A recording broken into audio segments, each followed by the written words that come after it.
소금과 빛, 그것으로 대변되는 성도들의 존재로서의 영향력에 대하여 쭉 이어지고 있습니다.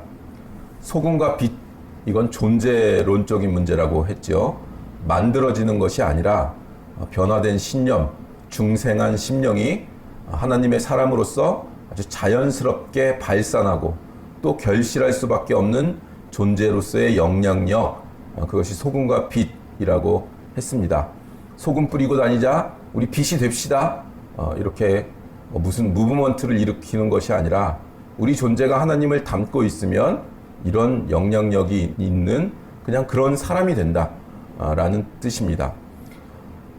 이런 존재로서의 영향력을 당시 유대인들이 어떻게 오해를 했고 또 율법 자체에 대해서 어떤 편견과 오해를 가졌는지, 또는 현대를 사는 우리들에게도 신앙상의 근본적인 어떤 오해들이 있는데 그것을 그 오해를 어떻게 빚어냈는지를 이제 주님께서 지적하시기 위하여 10계명 중에 대표적인 2계명, 그것을 예로 드십니다. 첫 번째가 지금 첫 번째로 든 것이 살인하지 말라, 그 다음에 간음하지 말라, 이렇게 말씀을 인용을 하시면서 이야기를 하시는 겁니다. 왜 살인하지 말라가 이 부분을 교훈하는 내용으로 특별히 채택되게 되었느냐? 우리가 올바르게 하나님을 섬기는 자리에 서면 이웃을 사랑하는 것으로 우리의 신자된 또는 하나님 앞에서 변화된 우리의 모습이 증거가 된다 그랬습니다. 살인이라는 문제야말로 그 이웃과의 관계를 가장 잘 가늠해 볼 수 있는 기준이 되는 계명입니다. 살인하지 말라는 것은 도덕성이나 윤리성 이전에 상대방, 타인의 생명과 존재를 존중하라는 뜻이 이미 내포되어 있기 때문에 그렇습니다. 춘추전국 시대인가 어떤 왕이 그랬잖아요. 왕이 나라를 잘 다스리기 위하여 무엇이 제일 필요한가 하고 아주 지혜로운 신하한테 물었죠. 한 나라가 그 기강을 잡고 질서를 바로잡고 백성들로 하여금 그 모든 백성과 상식과 법을 지키게 하려면 어떤 기준을 가지고 있어야 되는가? 그 신하가 대답하기를 인의, 예, 신, 이 5가지로 기준과 질서를 잡아야 합니다. 그러면 만약에 그 5가지 중에서 꼭 한 가지만 기준을 삼아야 된다면 그 중엔 무엇이냐? 왕은 의라고 생각한다. 이렇게 대답을 했습니다. 신하는 예가 가장 우선되는 기준입니다. 이렇게 대답을 했죠. 공손한 태도, 겸손한 마음가짐, 이런 것 우선 떠올리게 되지만 그런 것들은 격식이라고 그러는 거고, 예는 상대방을, 타인의 존재의 가치를 우선 인정하는 태도입니다. 그 모든 어떤 사람이든 국가든 공동체든 사람이 모여 사는 것에 제일 중요한 첫 번째 기본되는 원리가 뭐냐? 그러면 상대방의 가치, 상대방의 존재를 존중하는 것입니다. 살인하지 말라가 여기 등장하는 이유도 마찬가지입니다. 너희가 감히 남을 살인할 수 있고 남에게 해를 끼칠 수 있는 것은 그럴 만한 자격이 있다고 생각하기 때문입니다. 옳다고 생각하는 자가 그르다고 생각하는 자에게 어떤 심판권을 행사할 때는 본인이 죄를 짓고 있다는 생각을 하지 못하는 법입니다. 어차피 천벌을 받을 테니까 그 천벌 받을 것을 내가 대신 집행하고 있는 것이다. 이렇게 생각하는 셈입니다. 그런데 오늘 식으로 얘기를 하자면, 오늘 본문식으로 얘기를 하자면 상대방에게 실제적으로 칼을 대고 총을 대서 그 생명을 빼앗는 것이 그 심판권을 행사하는 것이 아니라 이미 그 마음에 미움과 악의를 가지는 것이면 벌써 타인에 대하여, 이웃에 대하여 사사로운 심판권을 행사한 것이다. 예수님께서는 이렇게 말씀을 하신단 말이에요. 이미 너는 살인한 자라는 거예요. 그러니까 이게 만만치 않은 문제죠. 악의와 미움을 가지고 있으면 이미 살인한 자라. 이게 왜 지금 중요하냐면 우리는 지금 빛과 소금에 관한 얘기를 하고 있고 서기관과 바리새인보다 나은 의를 따지고 있습니다. 서기관과 바리새인보다 나은 의를 가지고 있지 않으면 하나님 나라에 들어갈 수 없다고 하시니까 지금 성경이 밝히는 바와 같이 하나님의 존전에서 자신의 위치를 확인한 그 뿌리로부터 나오는 의미가 있어야 신앙이고, 겉으로 치장하는 의는 회칠한 무덤에 불과한 것입니다. 옳게 보이고 종교심이 있어 보이고 도덕과 윤리를 지키는 것으로만은 안 됩니다. 지켜야 됩니다, 당연히. 근데 그것으로 되는 것은 아닙니다.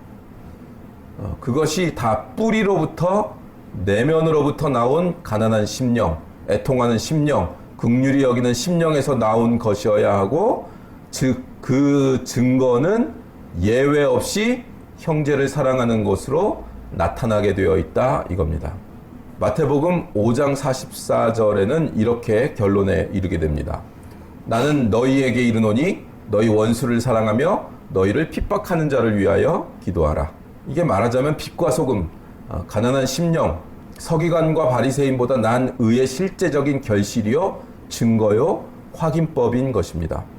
그런데 유대인들은 이것을, 신앙을 이런 식으로 이해하지 못하고 우리도 이런 식으로 이해하지는 못합니다. 마태복음 23장에 나오는 외식하는 서기관들과 바리새인들로 대표되는 예수님으로부터 공격을 받는 모습들이 지금 드러나고 있습니다. 유대인들의 잘못은 뭐냐? 27절에 가면 화 있을진저 외식하는 서기관들과 바리새인들이여 회칠한 무덤 같으니 겉으로는 아름답게 보이나 그 안에는 죽은 사람의 뼈와 모든 더러운 것이 가득하도다. 회칠한 무덤, 그러니까 뭐 인테리어한 무덤이라는 거예요. 아무리 예쁘게 보여도 그 속은 무덤에 불과하다는 거예요. 시체 누워있고 뼈다귀가 누워있다는 거예요. 우리 속에 변화가 없고 우리 속에 심령의 소생이 없이 하나님의 거룩하심과 생명과 진리와 그 은혜와 자비로 인도함을 받는 성품이 조성되어 있지 않고 겉으로 치장만 하면 무엇에서 걸리느냐 할 때 이웃을 사랑하지 못하는 이 판별식에 걸리더라, 이겁니다. 그러니까 이것으로 우리의 신앙을 점검해 봐야 됩니다. 각자가 점검해야 됩니다. 마태복음에는 이 기준을 가지고 자꾸 유대인들이 가지고 있는 신앙, 너희들은 율법과 복음, 신앙의 내용을 오해하고 있다라는 기준을 가지고 지금 마태가 자꾸 이 복음서를 쓰고 있습니다. 예수님께서 식사를 하는데 꼭 죄인들, 세리들, 창녀들 이런 사람들과 식사를 하죠. 그랬더니 바리새인들이 엄청나게 공격하죠. 너희 선생님이 어찌하여 죄인들과 먹고 마시느냐? 어울리느냐? 저 거룩한 사람들끼리 모여 있어야지. 예수님 대답이 무엇이에요? 나는 죄인을 구원하러 왔노라. 병자에게나 의사가 필요하다. 그래서 호세아서를 인용하시죠. 나는 긍휼을 원하고 제사를 원치 아니하노라. 겉으로 율법은 지키고 속이 변화되지 않은 상태에서 자기네들은 옳다고 생각을 하고 있는 것입니다. 그 옳다는 것을 무엇으로 증명하고 있냐 하면 자기들과 같은 비슷한 부류들이 아닌 자들, 자기네들 같이 율법을 지키지 않고 자기네들 같이 종교적인 생활을 하고 있지 않은 자들을 찾아다니며 공격하고 심판하는 것으로 자신을 증명한단 말입니다. 우리도 잘 생각해 보면 불신자들과 다르게 우리가 받은 복은 실은 건강하고 좋은 학교 가고 좋은 직장 가고 사업이 잘 되고 자녀가 잘 되고 하는 것으로 자꾸 이해를 하려는 경향이 생기는데, 그걸 안 주신다는 게 아니라, 그런 복을 안 주신다는 게 아니라 신앙의 본질로 자꾸 그것을 이해하려는 경향이 인간들에게는 본성적으로 나옵니다. 본성적으로.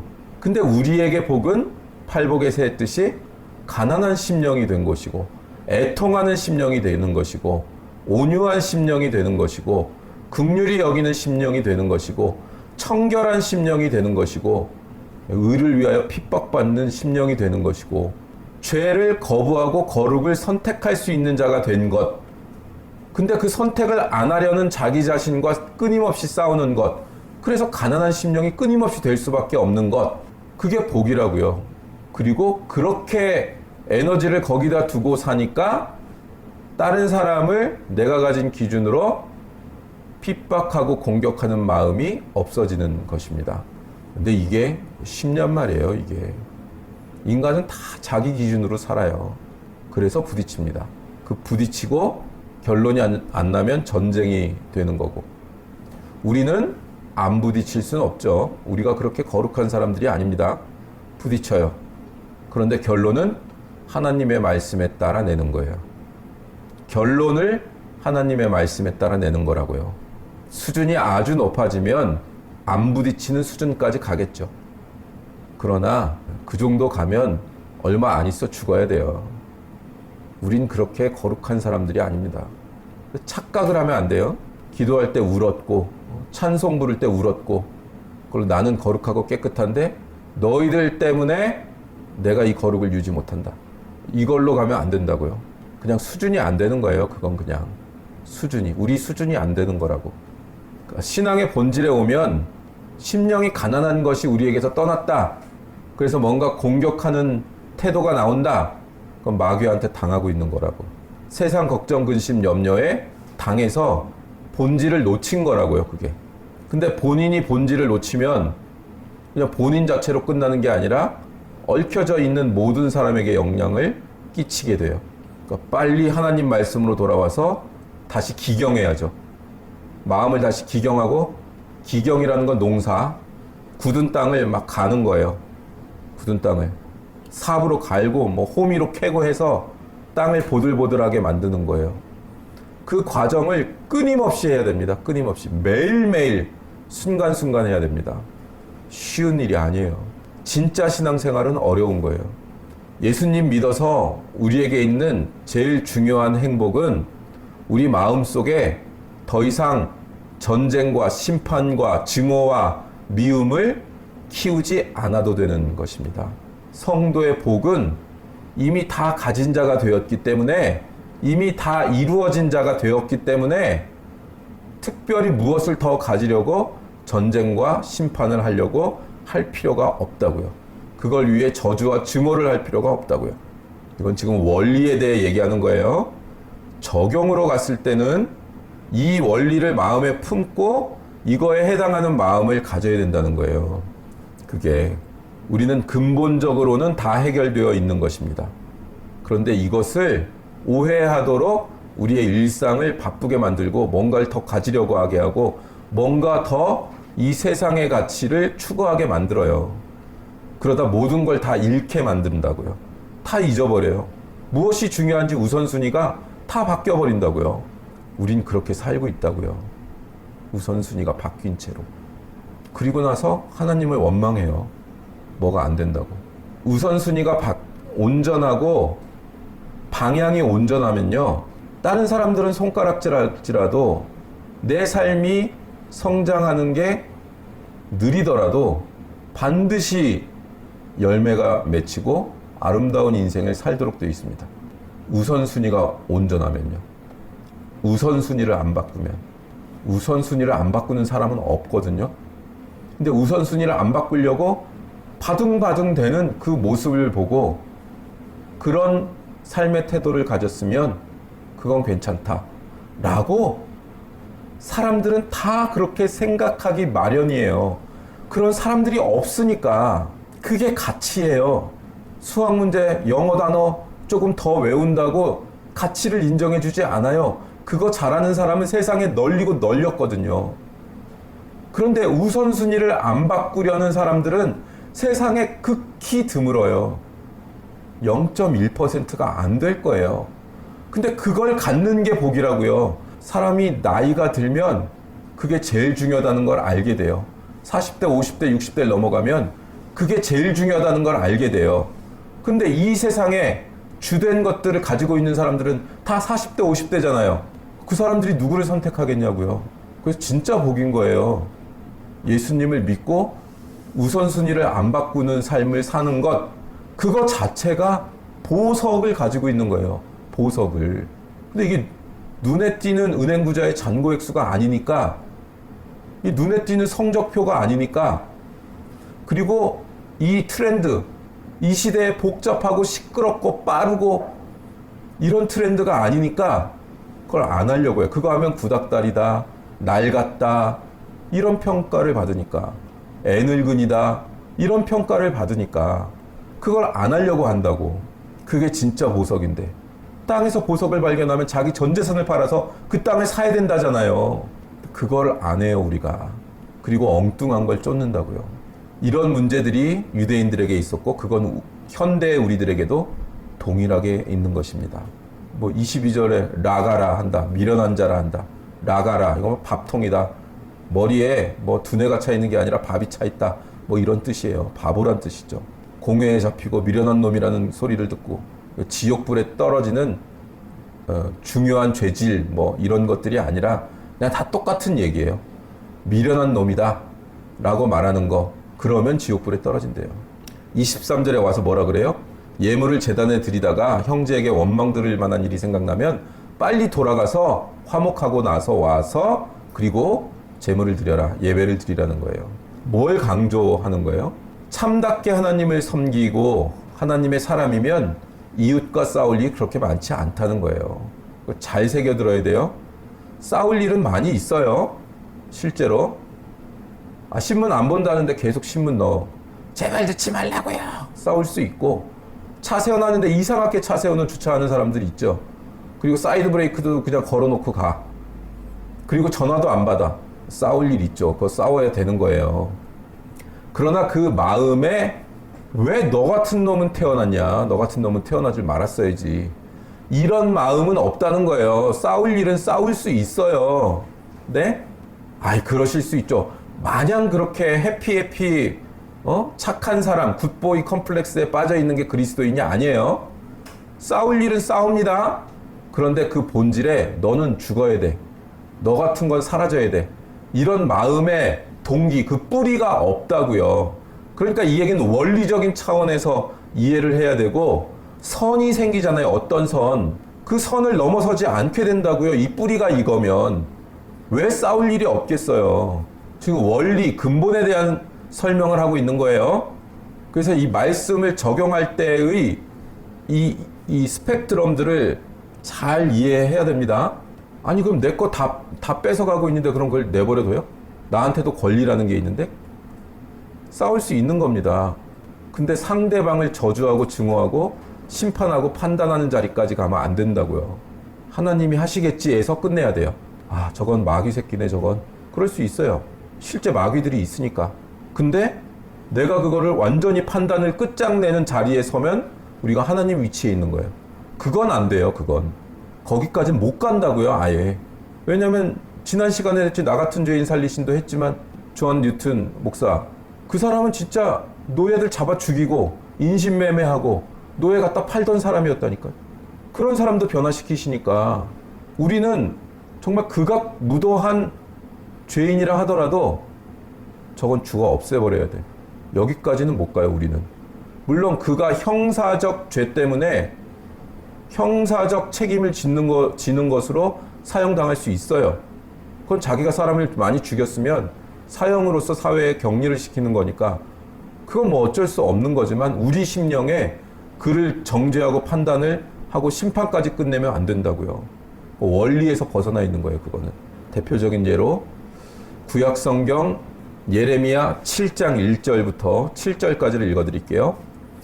여호와께로부터 예레미야에게 말씀이 임하여 이르시되, 너는 여호와의 집 문에 서서 이 말을 선포하여 이르기를, 여호와께 예배하러 이 문으로 들어가는 유다 사람들아, 여호와의 말씀을 들으라. 만군의 여호와 이스라엘의 하나님께서 이와 같이 말씀하시되, 너희 길과 행위를 바르게 하라. 그리하면 내가 너희로 이곳에 살게 하리라. 너희는 이것이 여호와의 성전이라, 여호와의 성전이라, 여호와의 성전이라 하는 거짓말을 믿지 말라. 너희가 만일 길과 행위를 참으로 바르게 하여 이웃들 사이에 정의를 행하며 이방인과 고아와 과부를 압제하지 아니하며 무죄한 자의 피를 이곳에서 흘리지 아니하며 다른 신들 뒤를 따라 화를 자초하지 아니하면 내가 너희를 이곳에 살게 하리니 곧 너희 조상에게 영원무궁토록 준 땅이니라. 성전에 서서 유대인들에게 너희 길과 행위를 바르게 하래요. 공의를 행하래요. 그렇지 않고서 여기가 예배당이에요, 여기가 예배당이에요, 여기가 교회예요, 여호와의 전이에요, 이런 거짓말을 믿지 말래요. 그들은 이 성전을 짓기 위해서 어마어마한 헌금을 했어요. 온갖 정성을 갖다 바쳤어요. 지금식으로 하면 막 빚을 져가지고 카드 론을 내가지고 교회 건축 헌금을 한 거야. 찬란한 금빛 성전을 지은 거지. 진심을 다해서 지은 거예요, 그들은. 근데 그게 다라는 거예요. 그거 하지 말라는 게 아니라 그게 다라는 거예요. 하나님 앞에서 할 일이 그게 다라고 이해를 하고 있었다고. 그 일이라고. 예배당 나와서 봉사하는 거, 헌금 내는 거, 그게 다라고. 교회 건축하는데 힘겹게 돈 냈다. 그게 다라고. 그것도 필요하면 해야죠. 하나님이 시키시면 해야죠. 근데 그게 다는 아니란 말이에요.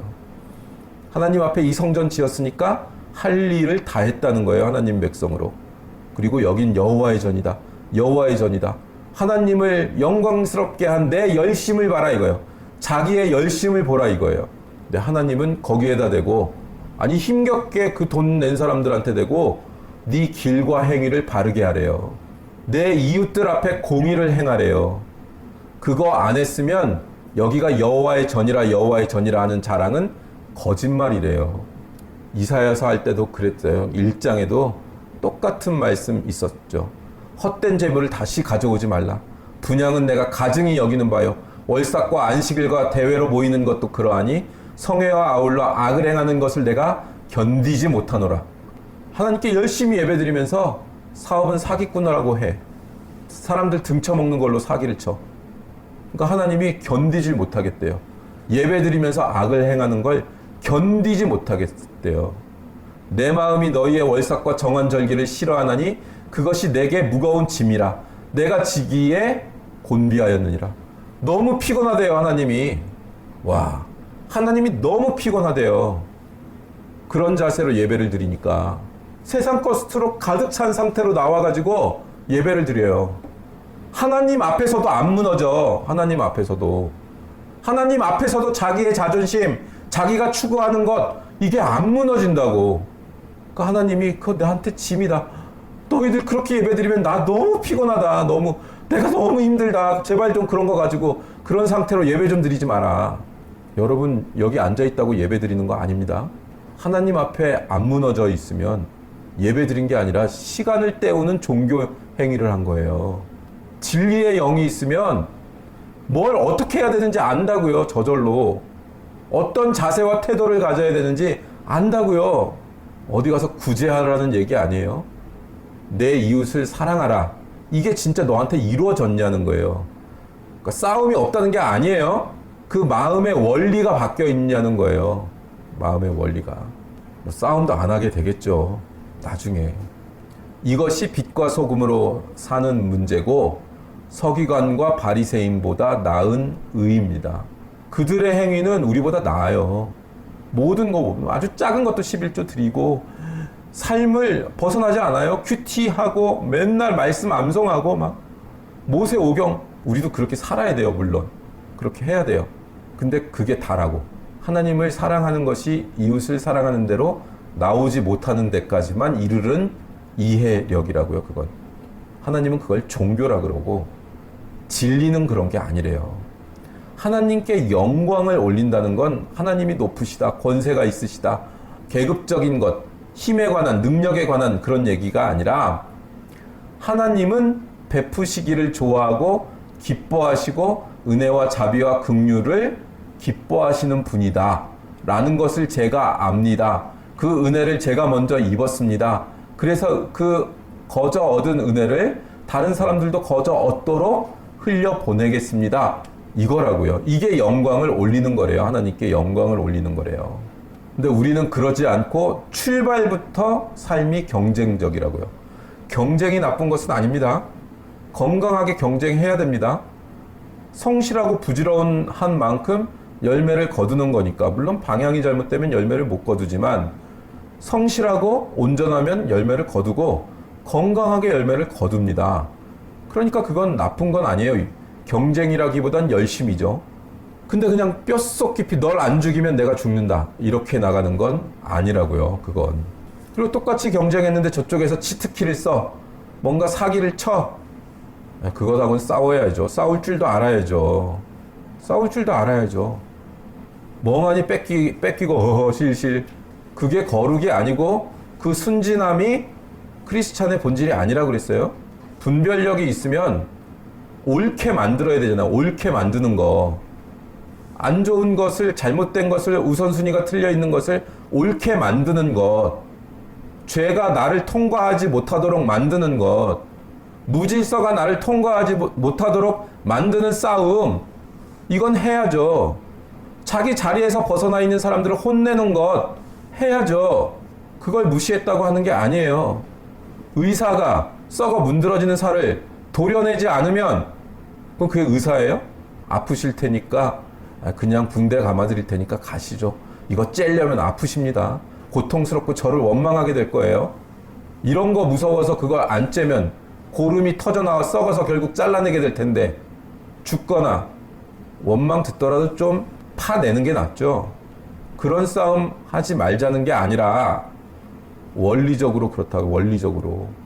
마지막으로 우리가 잊어서는 안 되는 것은 이게 예수님 믿으면 나 예수님 믿었다. 나 거룩이 뭔지 드디어 알았어. 예수님을 경험하고 그럴 수 있어요. 근데 이게 척하고 되는 건 아니에요. 은혜 받고 눈물 흘렸고 1, 2년 동안 열심을 해서 예수님을 섬겼고 선교 대회 나갔고 그래가지고 되는 문제가 아니라고요. 기계적으로 안 돼요. 이건 어마어마한 오랜 시간이 걸리는 훈련을 통해서만, 시행착오를 통해서만, 그래서만 이루어져 나가게 되는 것입니다. 우리 안에 있어요. 속에는 이게 다 심기어 있어요. 예수님을 믿으면. 근데 척하고 되는 건 아니에요. 어린아이가 태어난 것 같은 거예요. 태어나면 응애밖에 드러누워서 뒤집기 하는데도 오래 걸리잖아요. 그러면 뒤집기 하면 애가 이제 누워있다가 자기 힘으로 딱 뒤집으면 엄마들, 아빠들이 박수치고 뒤집었다 난리가 나죠. 그 다음에 어디 의자 잡고 일어서면 일어났다. 그래서 의자를 잡고 있던 손을 떼고 한 걸음 걸으면 혼자 걸었다 난리 났다. 이러는 거잖아요. 우리 예영이 처음 태어났을 때는 우리 집안에 스포츠 선수가 나온 줄 알았어요. 어렸을 때는. 아니 얘는 왜 운동력이 이렇게 좋아? 특이하게. 지금은 다 그렇지만 아기일 때는 드러누워 있다가 엎어지는 것만 해도 박수를 쳐줘요, 여러분. 그게 단계별로 이렇게 크는 거예요. 수도 없이 넘어져서 걸을 수 있게 된다고요. 근데 일정한 나이가 되면 걸어야 돼요. 그 다음엔 뛰어야 되고, 그 다음엔 적당한 훈련을 해가지고 운동력을 가지고 인생을 살아야 되고, 그죠? 근데 일정한 나이가 됐고, 직분도 맡았고, 훈련도 받았어. 근데 아직도 애기야. 이제 자기는 의자 잡고 일어서는 게 자기래. 그거 어떻게 해야 돼, 그거를? 끊임없이 당신은 사랑받기 위해 태어난 사람 해달래, 자꾸. 본인이 품어야 되고, 본인이 웬만한 공격과 이 세상에 나가가지고 장군처럼 싸워야 되는 위치에 가 있어야 되는데, 영적인 전쟁을 치를 줄 아는 사람들이 되어 있어야 되는데, 이제 아장아장 걸으면서 박수 쳐달래. 나 아장아장 걸으니까. 그러니까 이게 참 마음에, 우리 한국 교회가 거기서 매를 맞고 있는 거야. 한국 교회가 하나님께 너희들 왜 이러냐. 너무 어린데 있다고요. 우리가 규빈이가 내가 이거 해라 그러면 소리 지르죠. 내가 알아서 한다고요. 소리 지르죠. 정상적이고 건강한 반응이죠. 그래 제발 좀 알아서 해라. 속으로 가서 보면 알아서 안 하죠. 그래서 뭐라 그러면 내가 알아서 한다고요. 오래 걸려요. 그냥 사람들과 사이좋기 위하여 나이스하게 대해주는 걸 말하는 게 아니에요. 이건 진심을 다하고 정직한 마음으로 사람들 앞에 찾아가면 그건 사람들은 내 진심을 이해해 줄 거다. 이게 얼마나 쉬운 생각이에요. 사람이라는 존재와 사람의 관계와 인생이라는 게 그렇게 간단하지 않습니다. 미워지는 건 굉장히 쉽습니다. 화해하는 건 오래 걸려요. 그러니까 누가 미우면 도망 다니십시오. 떨어지세요. 부딪히지 마시고. 부딪히게 되면 우리가 거룩한 사람들이 아니니까 인상 쓰게 되고 괜히 말 한마디에 싸우게 되고, 그러니까 도망 다니는 거 이게 신앙의 굉장히 높은 경지인 거죠. 일단 자기 자신의 수준이 어떤 건지를 아는 거잖아. 그렇죠? 네 자신을 알라. 소크라테스. 이게 얼마나 깊은 얘기인지 몰라요. 우리는 어렸을 때 되게 그거를 비아냥거리며 얘기를 했는데, 농담조로 얘기를 했는데 정말 깊은 얘기죠. 내 자신을 알라. 본인이 어떤 존재인지를 알라. 이건 메타인지부터 포함해가지고 굉장히 깊은 얘기잖아요. 그죠? 내 자신을 알라예요. 그러니까 자신을 알았으면 도망 다니는 거죠. 안 만나고. 본원에서부터 진짜 미워하게 될 것 같은 이 욕구를 느끼니까 내가 그런 존재가 되면 안 되니까 내가 그걸 못 이기는 수준이니까 떨어져 있는 것. 그럼 신앙의 높은 경제 아닌가요? 그 정도면. 그 뒤에서 누구 욕하는 것도 조금 생각해 볼 필요는 있어요. 앞에서 욕하는 건 뭐예요? 아, 나는 정직해. 할 말은 해야겠어. 앞에서 욕하면 앞담아. 뭐예요? 너 죽고 나 죽고 하자는 거잖아. 그거 안 할 거면 뒤에서 살며시 욕하고 마는 거죠. 입을 킥하고 그냥 입을 뒤집어 쓰고 욕하고 마는 거지. 아브라함 링컨이 그랬대요. 강요 중에서 아주 그냥 성질이 못된 사람이 있어서 강요들끼리도 엄청 싸웠대. 저 사람 저거 나 이를 갈고 치를 떠는 그런 강요들이 있어요. 그런 사람이 있잖아요. 꼭 그런 사람이 있어요. 어느 날 밤에 어떤 강요가 찾아왔대, 링컨을. 저는 도저히 저 인간을 못 견디겠나이다. 그래서 저 인간이 어떤 인간인지 제가 편지를 썼습니다. 글을 써왔습니다. 읽어볼까요? 그래, 읽어보시라고. 그랬더니 그냥 XYZ가 막 난무하는 거죠. 막 XYZ, XYZ, XYZ 막 10cm가 막 18cm가 되고 막 난리가 내는 거잖아요. 너 같은 놈은 왜 태어났니부터 이놈의 새끼 죽여버려야 돼, 죽어야 돼, 저놈의 새끼는 감옥에 보내버려야 돼. 뭐 하여간 뭐 난리가 났죠. 링컨이 어떻게 했게요? 그래 맞아. 그래 맞아. 네 말이 맞다. 내 마음이 그거야. 딱 내 마음이네. 그게 내 마음이네. 각하도 동의하셨죠? 그럼 이 편지를 그에게 붙이겠나이다. 아니, 링컨이 뭐라 그랬게요? 아니, 붙일 것까지 뭐 있어. 편지 받아서 난로에 던져버렸대요. 태워버렸대요. 인간을 이해하는 겁니다. 그게 인간을 이해하는 거라고요. 그러니까 완전히 다 동조해서 진짜 그러지 말고 그냥 네 마음을 풀어주려고 내가 동조한 거야 라는 건 알게. 그래야 내 인격이다. 쟤도 같이 나를 욕했는데 이 소리는 안 들어야 되니까 그 품격은 지키면서 그렇게 하라는 거예요. 또 막 그냥 막 뒷담화하는 걸 즐기면 안 되고. 인간이 그런 거라고요. 우리의 현실에서의 내 모습은 그런 거라고요. 여러분, 하나님께서는 사랑하고 나눠주고 긍휼히 여기는 것을 원하십니다. 그게 하나님의 마음이에요. 그거를 담는 것, 그런 태도를 가지고 인생을 살아가는 것, 이 본원에서부터 타인의 존재를 인정하는 것, 그것이 살인하지 말라로 지금 나와 있는 것입니다. 내가 죽어 마땅한 매일 미움과 악의를 가지고 사니까 죽어 마땅한 존재이나 하나님께서는 그것을 품으시고 우리를 인도하고 계시고 넓은 그릇으로 만들어가고 계신 것을 우리가 이해하고 또한 우리도 타인에 대해서 타자에 대해서 그렇게 하나님의 긍휼을 내려주는 통과시켜주는 그 역할을 감당하는 귀한 성도님들 되시기를 주님의 이름으로 축원합니다. 네, 이제 말씀을